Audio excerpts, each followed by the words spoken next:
Welcome back to another episode of the Credit Clubhouse, your one-stop shop for all things credit. As always, I'm your host, Todd Anderson, Head of Content and Programming at DealCatalyst. Today's episode, Chris Freeze joins me. Chris is the Senior Managing Director, co-head of the Investor Relations Group at Churchill Asset Management. Chris and I get into all things fund finance, some of the motivation behind just the exponential growth, Churchill's role as a CFO or collateralized fund obligation issuer, bringing more transparency into the market, and much, much more. Now, don't forget, please follow us, rate the show, or write a review, and reach out anytime with feedback or guest suggestions. I can be reached at todd.anderson@dealcatalyst.io. Now, without further ado, my conversation with Chris Freeze of Churchill Asset Management. Welcome to the podcast, Chris. How are you? Good. How are you, Todd? I'm doing well. So thanks for joining us on this episode. Good to see you again. And for the audience, if you can tell us a little bit about yourself, your current role, and ultimately, how did you come to work at Churchill? Yeah, sure. So first of all, Todd, thanks for having me. My name is Chris Freeze. I'm the co-head of the Investor Solutions Group at Churchill Asset Management. I focus on leading the capital raising, product development activities with our institutional investors around the globe. And the thing we're really most focused on at Churchill, Todd, is how can we expand our relationship with institutional investors? And look, just as an aside, I came to finance late in life. I started my career as a prosecutor in the DA's office in Brooklyn, New York. And I've come a long way from the courthouse in downtown Brooklyn to the canyons of private credit and private equity. And it's been quite a journey. So if you could tell the audience a little bit about kind of what role Churchill plays in the broader, fund finance universe. I think everyone's kind of hearing a lot more about fund finance these days. And so curious to understand kind of where Churchill fits and where you fit within that broader universe. We offer solutions to middle market sponsors, and we also offer solutions to investors looking to capture the return profile of the U.S. middle market. Part of that involves creating fund finance opportunities or securitization opportunities for people to participate in. That could be through a subscription facility, an asset-based lending facility, a CLO, or a rated note or securitization like a CFO.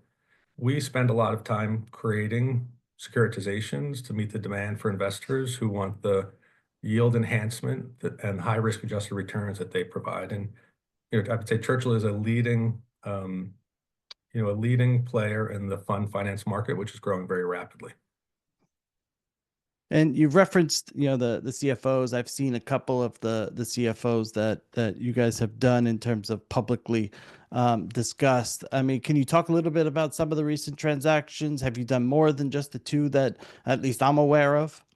Yeah, we recently closed 2 transactions, and we're working on other transactions. And what collateralized fund obligations are is they are using the technology of a CLO, but with a different investment content. We've issued CFOs, which basically allow investors to access the return profile of the U.S. middle market in a way that works for them from a regulatory capital perspective. There's high demand for collateralized fund obligations, and Churchill wants to be a leader in meeting that demand. And what collateralized fund obligations allow people to do is to customize their return profile, the duration of their investment, the capital charge associated with the investment, while at the same time providing a greater risk-adjusted return opportunity than an investment-grade rated bond or a CLO. I expect that we will see more and more CFOs issued. I think we're really, at the beginning of a super cycle of CFO issuance. I think there's high demand in the market, and I think issuers and sponsors are interested in offering those structures. What's been some of the motivation for that increased demand? And secondly, what have been maybe some of the barriers to growth not being as high as maybe you'd hope it be at this point? Has there been any kind of factors to kind of stunt growth, or what are some of the factors behind the increased investor demand lately? Yeah, I mean, I think, look, CFOs are relatively new from a finance perspective. And I think like all new strategies, it takes time for the market to accept them. for them to become mainstream and for them to move in from the sidelines. I think if you just think about CFOs for a minute, Todd, it's actually very interesting. 5 years ago, 3 years ago, at the major conferences, CFO was never even mentioned as a fund finance opportunity. It was never mentioned. 2 years ago, CFO issuers were invited to participate in panels on other topics. Now there are conferences where there are CFO panels and they are standing room only. And in fact, there are CFO conferences alone, which really just reflects the broad growth and mainstream acceptance of these structures. And you have to ask yourself, why is that? Because what CFOs really offer investors who are yield-based, investment grade rated buyers is they can invest in a bond, and they could receive a certain return profile. They can invest in a CFO that provides yield enhancement to that very same bond and that very same duration. And investors who can pick up 50 or 100 basis points of increased yield, that is a terrific outcome for them. And I think people are more and more interested in that. And I think because of that demand, issuers are going to step forward to meet that demand. So I think it's only going to grow as it becomes more and more commonly accepted. Widening out a little bit, it feels like fund finance is kind of having a moment right now.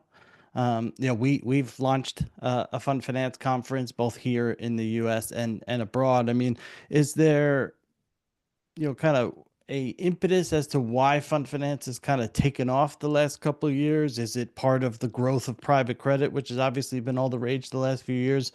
Kind of looking at it maybe from a wider lens. Yeah. What are you seeing in the market more broadly speaking?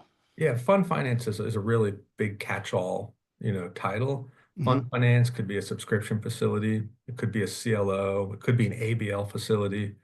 It could be some other form of bond. And I think what you had happen in the last 10 years is with interest rates being low and persistently low for a decade, investors were looking for opportunities to generate more return. Fund finance provided that opportunity and continues to provide that opportunity. And I think that is really what helped grow the fund finance community. It isn't really tied necessarily to the growth of private credit or the growth of alternatives.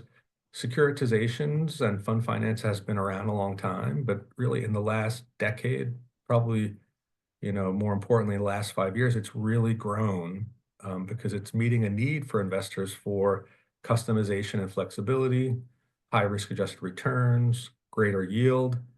And I think the market has moved in some ways, Todd, from investors and issuers working with intermediaries, investment banks, Mm-hmm. to investors and issuers now working on a bilateral basis. And I think that will continue to fuel the growth of fund finance. And if you just, think about it, very shortly, there is a large fund finance conference in Las Vegas that will have 5,000 attendees, while at the same time, there's a conference in Florida that will have 2,000 attendees. The number of people going to these events is a testament to how important this is now from a finance perspective to both investors, issuers, and and those individuals who help make those transactions happen.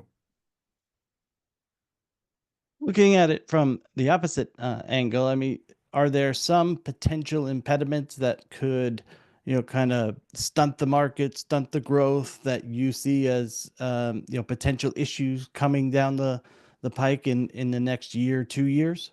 Look, I think the biggest issue that our industry faces is a self-inflicted wound. If issuers and sponsors continue to create good structures that provide everyone the benefit of the bargain that structure was intended to provide, we are on just an upward sloping trajectory and we will continue to grow. But if we allow poorly structured opportunities to come to the market and those structures perform poorly, that's the biggest thing that we have to avoid and the thing that will hurt this business the most, because people won't hold up the 100 structures that were terrific or the 1,000 structures that were terrific. They're going to hold up the one structure that was not created well, and that will taint everything that we're trying to accomplish. And I think if everyone appreciates that and is working hard to bring the best structures to the market. But I think really the biggest risk is ourselves, Todd. And, something you mentioned to me last year was when we were putting together our first event was transparency around these structures. How much more can be done to talk about them in an open way and get them on the record, talk about them in shows like this and at conferences. Do you see some of that beginning to change where it's becoming bigger in terms of people talking about them more openly? And obviously, you guys are certainly leading that way. Are you seeing others do the same thing where some of these structures are getting the light shined on it? And that's a good thing because they are safe and they are a tool that can be used. Yeah, I mean, I think there's more and more transparency, and you see that in a couple of ways. One is many of these structures have rating reports associated with them. There are more and more public rating reports where you can go into Kroll's website, Fitch's website, the other rating agencies, and see the reports of structures that were created. 5 years ago, there were very few, if any, structures that were transparent and then you could see. Now there are articles written about structures. Issuers and investors are talking publicly about what a great opportunity this is. I think the more of that happens, the more widely accepted this will be. And the more widely accepted this will be, really the better return opportunity it presents for everyone. And if you just look at how large the CLO market is in terms of number of issuances and billions of dollars in CLOs, we have the ability to be bigger than that, in the securitization market because we are able to put more content, more diverse content, and create better structures than the CLO community, which only invests in loans. So I think you're going to continue to see transparency, and I think that will help this business grow. And look, this podcast is an example of that. The conference you're putting on is an example of that. The conference you just had in Europe is an example of that. I think we need to be doing more of that, Todd. In terms of when it comes to investors, regulators, is there any particular thing that kind of they use, especially on the investor side, that is giving them pause in any of these structures that maybe, the more they see of it, all right, we become more ease with this risk, with the return. Is there any particular thing today that investors are saying that kind of gives them the most pause? Um, look, I can't speak for the regulators. I think investors want good structures, good diverse structures to come to the market, issued by leading sponsors, right? That they can be comfortable, being in a long-term arrangement, with. So, good issuers anticipate the needs of investors and meet those needs to continue to grow. And that's what allows the market, to flourish. We completed one transaction and we then completed another transaction about a year later, which really spoke to our ability to anticipate and meet the needs of investors. And I think issuers and sponsors who do that, will be in high demand and the market will grow if people continue to do that. And I think that will really help this market grow. From an investor's perspective, they're making a choice. Is this opportunity one that will stand the test of time? Is this a sponsor issuer that I want to have a 5 or 7 year relationship with? And once an investor makes that decision, you can do a lot more with that investor because they've already decided that you're a high quality firm and that you will meet their needs. So, and I think if you looked at the repeat investors in securitizations, so many of the investors are repeat investors because they understand the opportunity it provides. Is part of it, you get one deal done and then it makes the second deal, the third deal, the fourth deal, the fifth deal that much easier to do? Definitely. I mean, look, anytime you try and do something for the first time, people ask all of the natural questions about your ability to execute that. And it's one thing to close a transaction. It's another thing to administer and manage that transaction over a couple of years. So I think once you've done one of those transactions, you've already met, and answered all of those questions which are reasonable, makes the second transaction easier. And I'll just give you an example. The first transaction we completed was all in US dollar denominated assets. Well, the second transaction we completed was about 50% non-US assets. And we were able to take the technology a step forward and offer investors the opportunity to have euro assets and dollar assets in a way that made it, more diversified from a risk-adjusted return perspective. And I think every time we try and do a transaction, Todd, we're going to try and push the technology a step forward to make a better structure. And I think it's incumbent on issuers to think that way because the market is constantly evolving. So we have just a few minutes left. I like to end a little bit lighter than where we started. So some fun questions out the door. Do you have favorite sports team or hobby? Look, I'm a St. John's College, St. John's Law Well, School alumni, so big year for you a guys this year. huge St. John's basketball fan. So I won't be able to make the game this weekend, but it's the new glory days in Jamaica, Queens. So big St. John's fan. And then look, from a hobby perspective, Todd, I really love puzzles. Give me a 500-piece puzzle or a 1,000-piece puzzle. That gives me a lot of time to think about how we can create good structures, and there are analogies to creating a securitization. How do you take something, put the pieces together, and make something, beautiful at the end? And so I enjoy puzzles. It's an interesting analogy. Good. Tell us one surprising thing about yourself. Well, Todd, I'll share two things with you. One is, in addition to being a U.S. citizen, I'm an Irish citizen.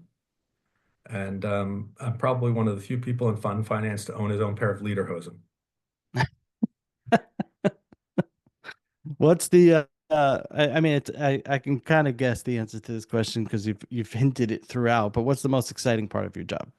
Look, the best part of my job is getting to spend time with interesting and creative people who are trying to problem solve and meet the needs of investors. And look, as I look across my career, the fraternity and sorority of people and the different roles that I've come across, the relationships that I've built over 30 years, is really a great thing. You continue to keep in touch with people and help and support them and push them forward, and they do the same for you. It really makes you realize what a great business this is.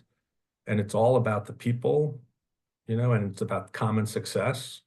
And, very fortunate to be in a business like this. And then one final question, one prediction over the next year. This is a tough one. I think I'll go out on a limb here, Todd. I would say, look, in calendar year 2025, there will be more CFOs issued than were issued in 2023 and 2024 together, which will reflect the fundamental growth of the broad acceptance of CFOs. Well, Chris, thank you for your time. Really appreciate you giving me a few minutes today, and always thank you for your help as we build out the Fund Finance Conference. You've been a great resource. Thanks, Todd. Thanks for the opportunity to spend time with you today. Thank you.